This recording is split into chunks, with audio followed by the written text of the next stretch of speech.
केशव माधव हरि हरि बोल, हरि हरि बोल, हरि हरि बोल, हरि हरि बोल, हरि हरि बोल, हरि हरि बोल, हरि हरि बोल, हरि हरि बोल, हरि हरि बोल, राम राम बोल, राम राम बोल, राम राम बोल, राम राम बोल, राम राम बोल, राम राम बोल, राम राम बोल, राम राम बोल, राधे राधे बोल, राधे राधे बोल, राधे राधे बोल, राधे राधे बोल, राधे राधे बोल, राधे राधे बोल, राधे राधे बोल, राधे राधे बोल, शिव शिव बोल, शिव शिव बोल, शिव शिव बोल, शिव शिव बोल, शिव शिव बोल, शिव शिव बोल, शिव शिव बोल, शिव शिव बोल, मुकुंद माधव गोविंद बोल, केशव माधव हरि हरि बोल, मुकुंद माधव गोविंद बोल, केशव माधव हरि हरि बोल, मुकुंद माधव गोविंद बोल, केशव माधव हरि हरि बोल, मुकुंद माधव गोविंद बोल, केशव माधव हरि हरि बोल, हरि हरि बोल, हरि हरि बोल, हरि हरि बोल, हरि हरि बोल, हरि हरि बोल, हरि हरि बोल, हरि हरि बोल, हरि हरि बोल, राम राम बोल, राम राम बोल, राम राम बोल, राम राम बोल, राम राम बोल, राम राम बोल, राम राम बोल, राम राम बोल, शिव शिव बोल, शिव शिव बोल, शिव शिव बोल, शिव शिव बोल, शिव शिव बोल, शिव शिव बोल, शिव शिव बोल, शिव शिव बोल, राधे राधे बोल, राधे राधे बोल, राधे राधे बोल, राधे राधे बोल, राधे राधे बोल, राधे राधे बोल, राधे राधे बोल, राधे राधे बोल,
सर्वे भवन्तु सुखिनः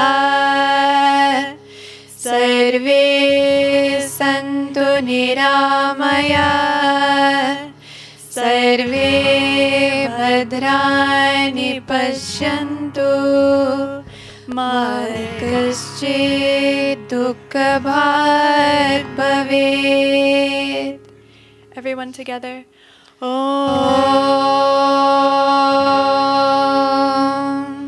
Om.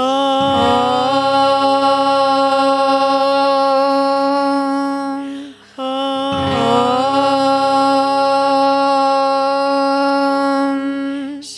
Shanti. Shanti. Shanti.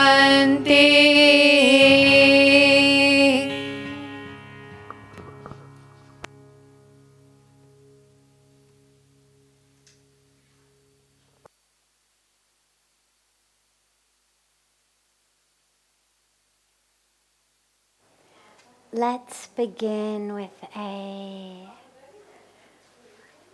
a short meditation together.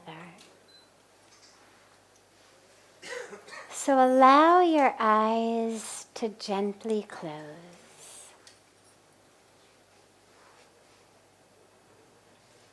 Find a position that's comfortable for you. You should be straight, especially the spine should be straight, but not held rigid.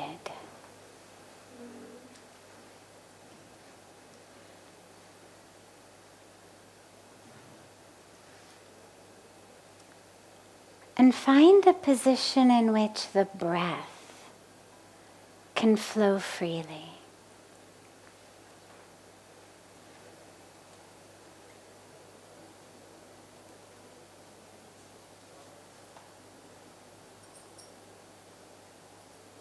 Draw the awareness, the attention to your breath.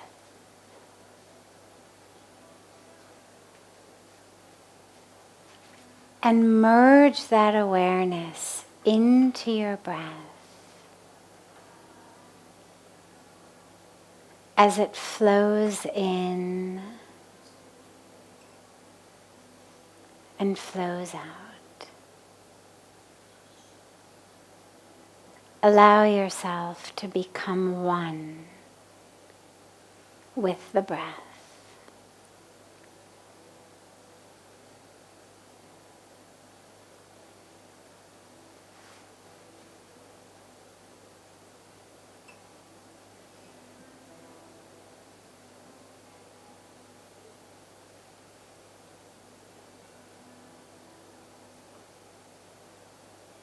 Sounds will come,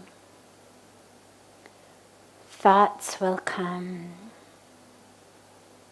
other sensations may come. Don't worry about them. Don't try to fight them off, but don't let them grab your attention. Just allow them to blow very easily and smoothly and quickly across your awareness. Like light clouds on a windy day, blow across the sky. But keep the awareness, the attention, focused on the space between the thoughts. Just keep bringing that attention back to the breath.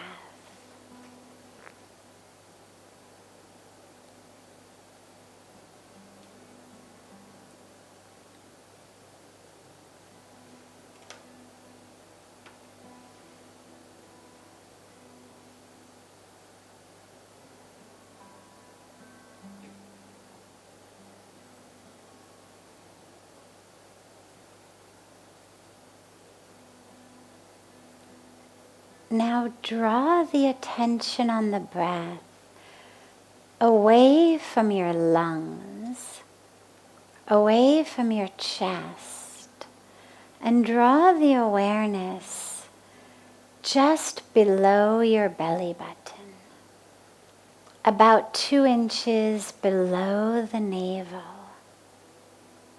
It's an energy center called the Swadhisthana chakra. Draw the awareness of the breath to that place, low in the abdomen. And as you take your inhalations, take them from there. And as you exhale, allow yourself to exhale back down to that energy center, to that place seen in so many traditions as the energy center of the self.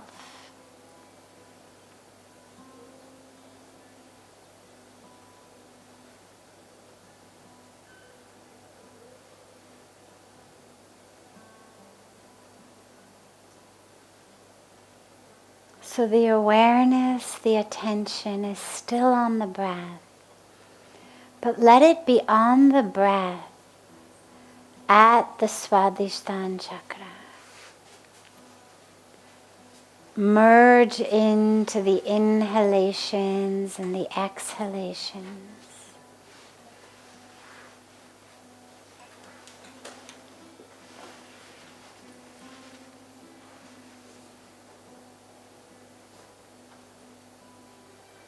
Keep drawing that awareness back to the breath.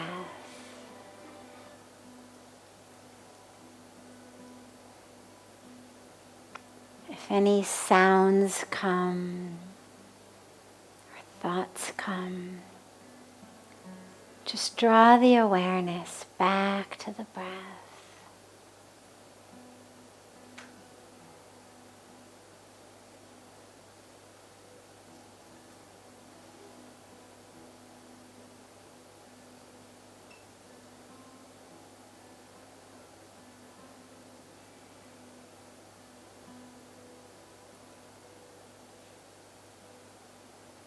On the next inhalation,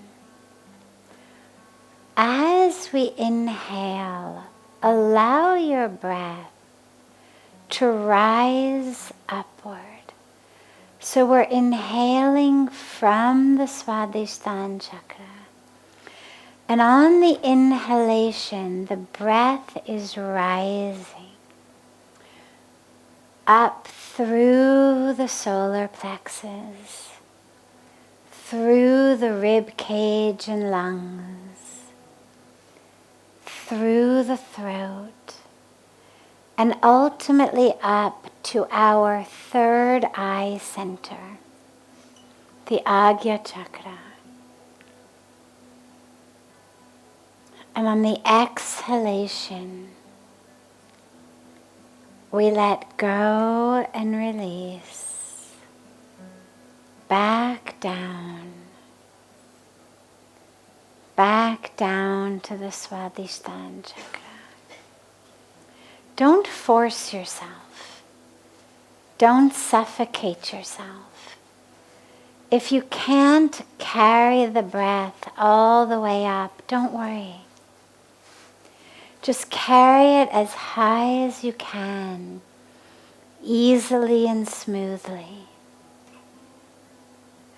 And let it drop. Take the inhalations and exhalations at your own pace, allowing your breath to rise higher and higher on the inhalations, getting closer and closer to the third eye. And allow yourself to sink deeper and deeper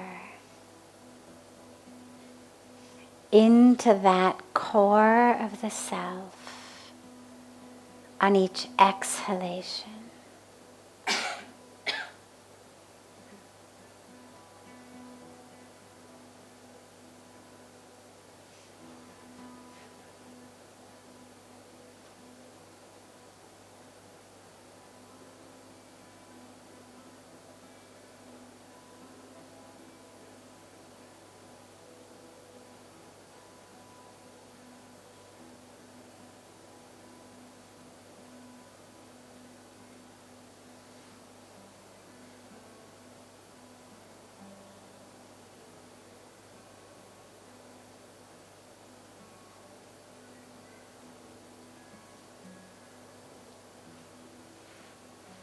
If the attention wanders, just bring it back. rising higher and higher on the breath, on each inhalation, and dropping deeper and deeper into that place at the core of the self, that place which is light, which is peace, which is joy. Dropping deeper there on each exhalation.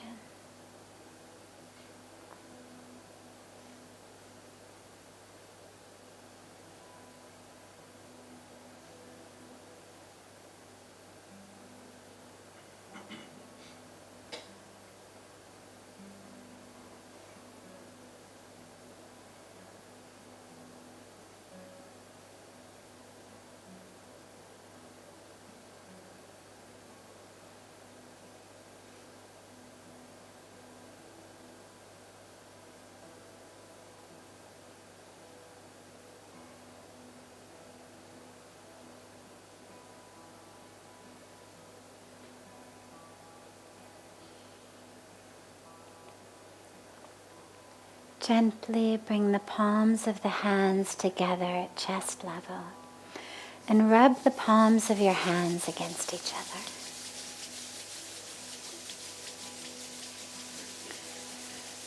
Press the palms of your hands into your closed eyes.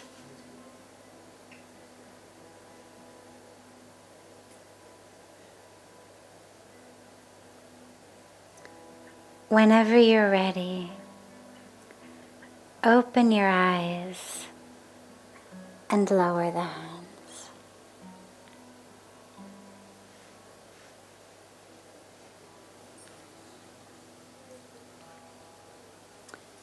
Welcome to Satsang. We'll start as always with a question that's come in advance, and then open it up to any questions that anyone here may have.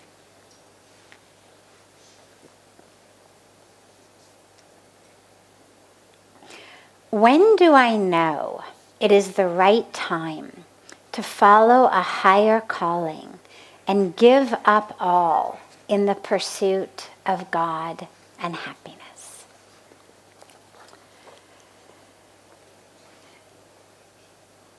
First of all, it's a very interesting irony, and actually a very, very tragic irony. Listen to the wording of the question. I won't read the whole thing again, but the gist is, when do I know that I should give it all up in the pursuit of God and happiness? So if what you have now isn't making you happy and doesn't have God, then what exactly do you have? What exactly are you giving up that is so difficult to give up? I mean, look at that tragic irony. When do I give it all up for God and happiness? Sometimes people ask, when do I give it up, for austerities? Okay, so that's sort of a different way of thinking about it. But giving it up for God and happiness, well, now, whenever you have the thought, what is it that we're holding on to? If there isn't God or happiness in it. It reminds me of one of my favorite stories about Hanuman, where at the end of the war, he's the hero. Those of you not familiar with the storyline of the Ramayana, don't worry about it for right now. We'll take it up at a different satsang. But for right now, all that matters is Hanuman is the hero. He's the epitome of devotion. The epitome of devotion to God. And Hanumanji worships God in the name and the form of Lord Ram. So after the war, where he was the hero, Lord Ram's wife, whom he rescued, gives him a pearl necklace as a gift. And she says to him, now Hanuman, be very careful, because this is very, very precious. Take good care of this. Hanumanji is in the form of a monkey. So you have to have the picture in your mind when you hear the story. So Hanuman takes the necklace, and then Sita is watching as Hanuman takes the necklace, and he's looking at every single pearl, and he looks at it from this way and from that way and this way and that way, and then he bites them in half, again looks, spits them out, and he's going one by one through the pearls of this precious necklace, biting them, spitting them out. And finally Sita Ma says, Hanuman, what are you doing? I told you that mala was very precious. And he says, well, yes, Sita Ma. If it's precious, it means that my Lord Ram is here. So I'm looking for Lord Ram in the pearls, and if he's not there, then it means that pearl is not precious, that pearl is worthless. So I spit it out, and I go on to the next one.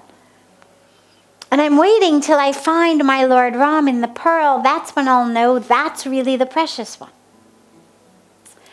And I love that story because,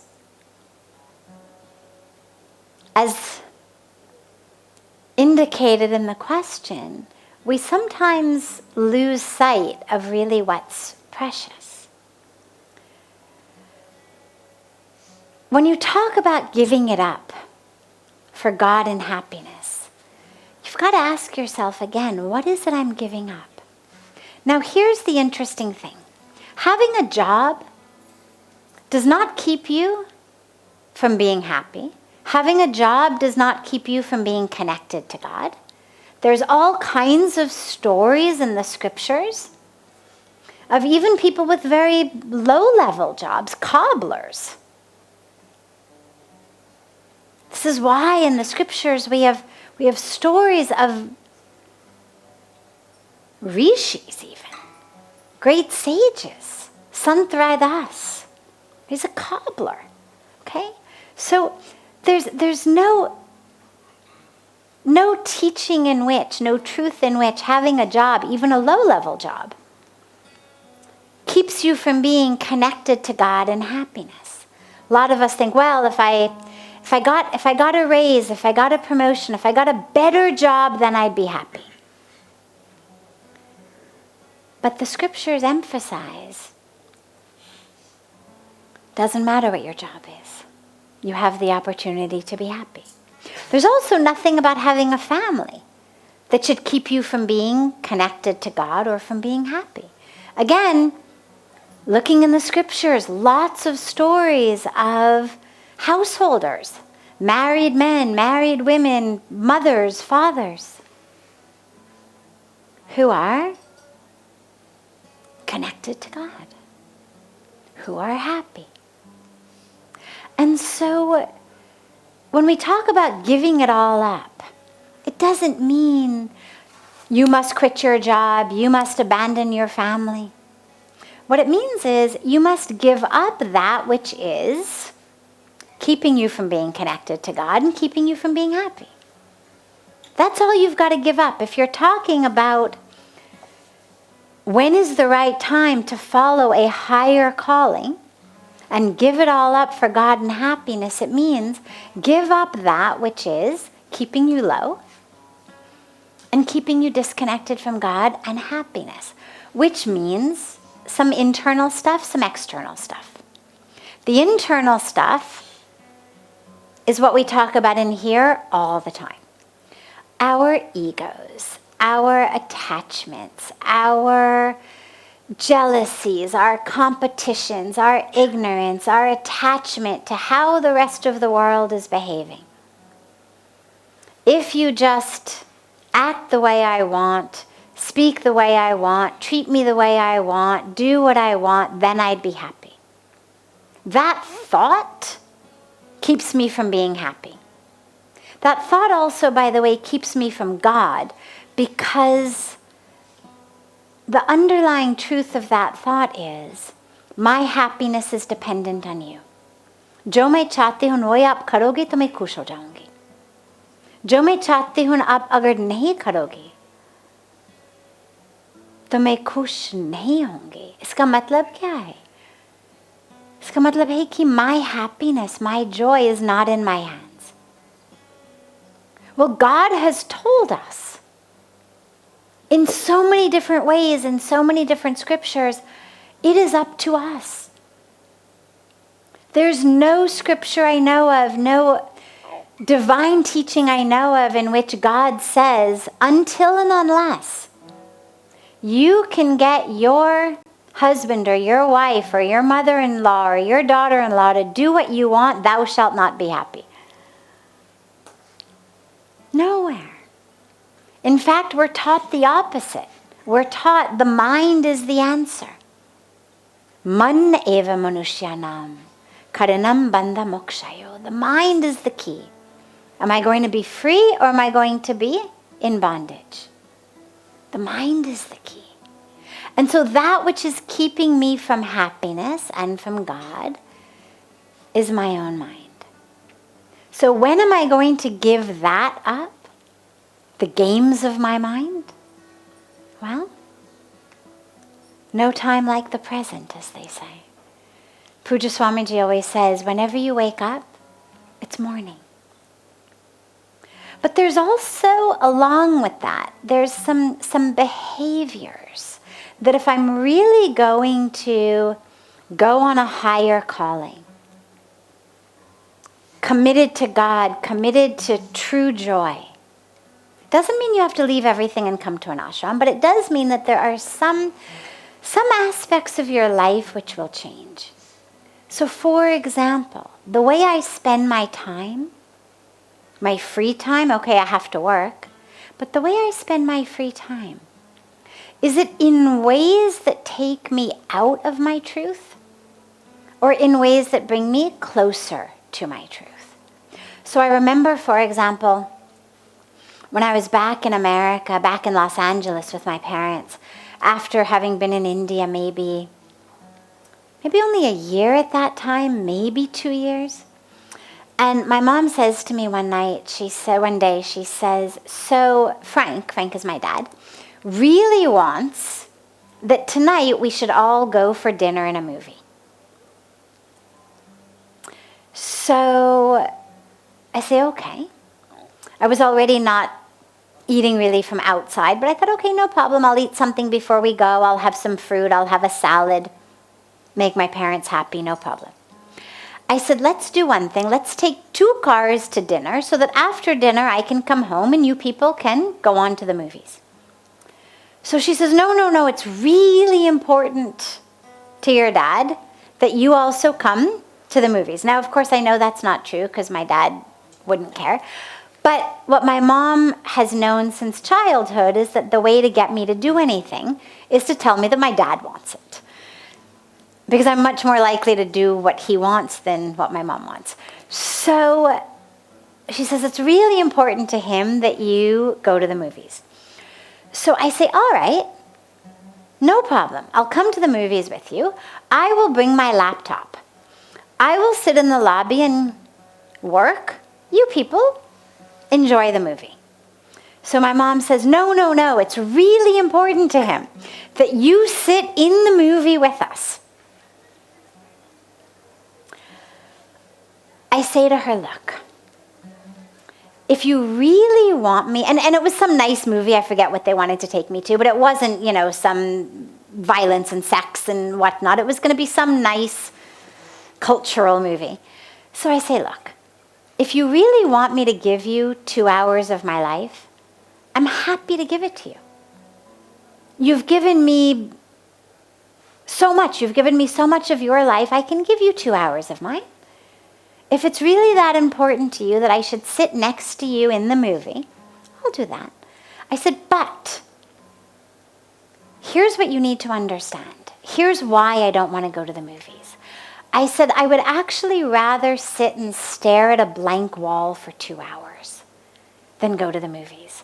Because my meditation is not yet that strong that I can sit in a movie watching the movie and actually still be meditating. If I'm sitting next to you in the movie, all my attention is going to go into the movie. I'm going to get completely engrossed in the movie, and I will have essentially lost 2 hours of my life. Whereas if I'm staring at a blank wall, at least I can be meditating, I can pray, I can plan for projects.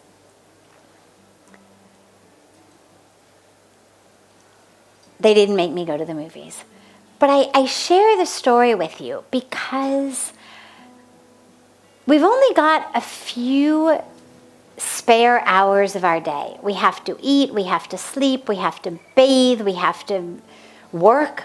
Many of us have to go to work or there's not food on the table. And the question then becomes, what do I do with the remaining hours that I have? And in some cases, it's only a few. What do I do with that? What's my goal? And so if I've decided I'm going to give it all up for God and happiness, it means I need to take full control over those hours. How am I spending them? Am I spending them in movies? Not that movies are bad by any means, it's just the hours are gone. Am I spending them doing things that are giving me just temporary enjoyment? Or am I spending them in ways that are actually taking me closer to God, closer to true happiness? Am I spending them in service? God has told us, serve. See me in everyone. Serve the poor, serve the needy.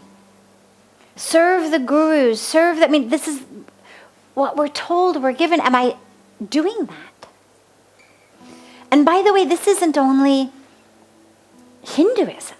Every religion of the world I know of has deep, deep emphases on service as an essential aspect of our spiritual life. So am I serving? So these aspects of your life will change when you decide to follow a higher calling, of how you're actually spending your time. You'll find that your time feels much more precious to you, and you don't want to waste it. You know, it's interesting. Very frequently we'll say, well, I don't have time. The truth is, we all have time to do whatever we want. It's just, what do I make time for? And so, for example, somebody may say to me, if I'm back in California, oh, let's go to the movies. Well, chances are I'm going to say, I would love to. Unfortunately, I don't have the time. Now, that's true, meaning, not that I'm so busy I cannot pull away 2 hours, but it means that all of my waking hours in my hands that I'm not sleeping, eating, bathing are precious. I don't have enough time even in them to do all the spiritual work that I want to do all the seva I want to do. And so there isn't time for something that's much lower on my list. I may say to someone, you know, I don't have time to go to the movies, but why don't you come with me? Let's meditate together. Let's have satsang. Now he or she may say, oh, I'd love to. I don't have time. Again, true. Because the way that he or she is choosing to spend their time is going to be different. There isn't time at the end of their day to do those things. Each of us has to make decisions. What are my priorities? And so when I decide I'm going to give it up for a higher calling, for God, for happiness, it means I'm going to give up unconsciously wasting my time. Doesn't mean I won't have fun. Doesn't mean I won't enjoy life. Doesn't mean I'll never see a movie. Doesn't mean I'll never play a game. But it means I'll do it all consciously. I'm going to choose how I spend my time consciously. And I'm going to ensure that whatever I'm doing is really in service of God and of that higher calling. And that's what's going to bring me happiness. And so why not choose that now? The time for that is the minute that thought comes to you. So whoever's question this is, the answer is now. But it doesn't mean you have to give up your job and your family. Just give up that which is keeping you from God, keeping you from the deeper happiness. Slowly, slowly, slowly, as life circumstances change, you may give up other pieces. But there's no rule that you have to.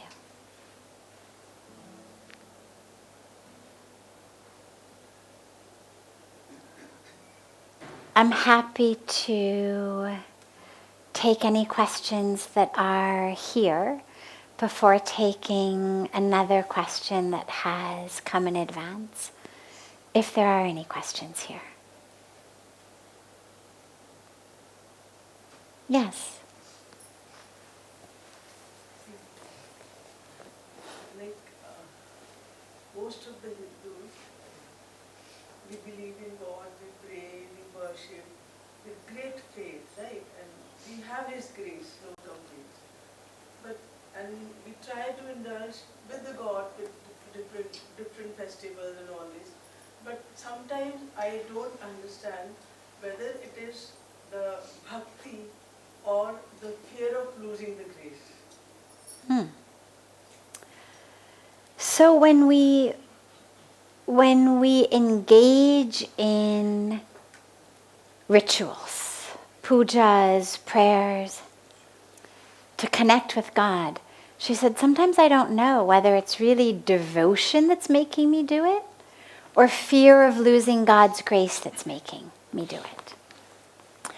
The way to tell is from inside. If it's devotion that's making me do it, I'm happy to do it. To spend time with a loved one is something we all want to do. Like, we can't wait to do it. You know, you speed up that car a little bit as you get closer to home because you think, oh, kisi tarah se ek minute bhi bach jayega. An extra minute that I'll have with my loved one. You want that. If I'm doing it out of fear, then it lagta ki majboori se ho raha hai. And then you do the least amount necessary. Because if it's about fear of losing God's grace, then I'm going to be thinking about, acha, what's the bare minimum I need to do in order to feel like I've done it? And so ask yourself, is my puja, is my prayer, is it done with love and devotion and excitement and ecstasy? Or is it being done in a place of, what's the bare minimum I need to do? And if it is, if you find, oh, it's out of fear, no problem, don't worry. But as you're doing it, still keep doing it. But as you're doing it, see whether you can generate love for the one whose grace you want. As you sing, as you pray, try to connect to that bhakti within you. Thoda sa bhakti to hogi. Definitely. At least a little bit of it is devotion for sure. Try to connect with that part and try to allow that to blossom. And if certain practices feel like you're doing it under duress and other practices feel like much more out of bhakti. So maybe, for example, singing kirtan, doing seva, makes you feel very happy, but actually maybe sitting and doing specific puja feels just like I have to do it. That's okay. Again, God never said to us, you must worship me only in this way. All of these are ways. This is why we're given, right, in the Bhagavad Gita, Bhakti Yoga, Karma Yoga, Jnana Yoga, and so many other ways. However you want to get in, just get in.